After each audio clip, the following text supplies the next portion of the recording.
یہ میرے بھائیوں یہ سب کچھ اللہ کا عذاب ہے، بہت بڑا عذاب ہے اس قوم کے اوپر، اور عذاب آتے ہیں بگڑی مسلمان امت کے اندر جب وہ مشرک بن جاتے ہیں، جب وہ شرک کرنا شروع کر دیتے ہیں۔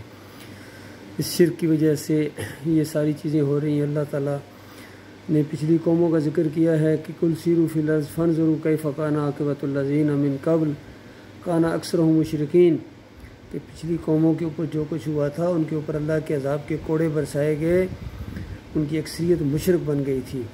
آج ہماری مسلمان قوم بھی اللہ کے ساتھ شرک کرنے کی وجہ سے مشرک بن گئی ہے۔ ان کی اکثریت اللہ کے بندوں کو داتا کہتے ہیں، دستگیر کہتے ہیں، مشکل کشا کہتے ہیں، حاجت روا کہتے ہیں، پھر ان کے نعرے لگاتے ہیں، کوئی یا علی مدد، کوئی یا رسول مدد، کوئی یا غوث مدد کی پکاریں لگا رہا ہے۔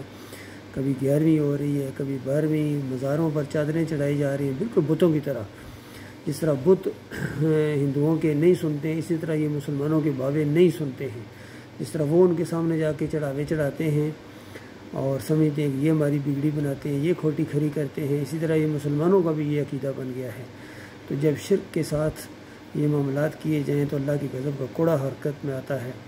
میرے بھائیوں، اگر صحیح معنوں میں اللہ کے اس عذاب کو روکنا ہے تو شرک سے توبہ کرو، سب سے پہلے تمام گناہوں سے توبہ کرو، لیکن شرک سے سب سے پہلے توبہ کرو۔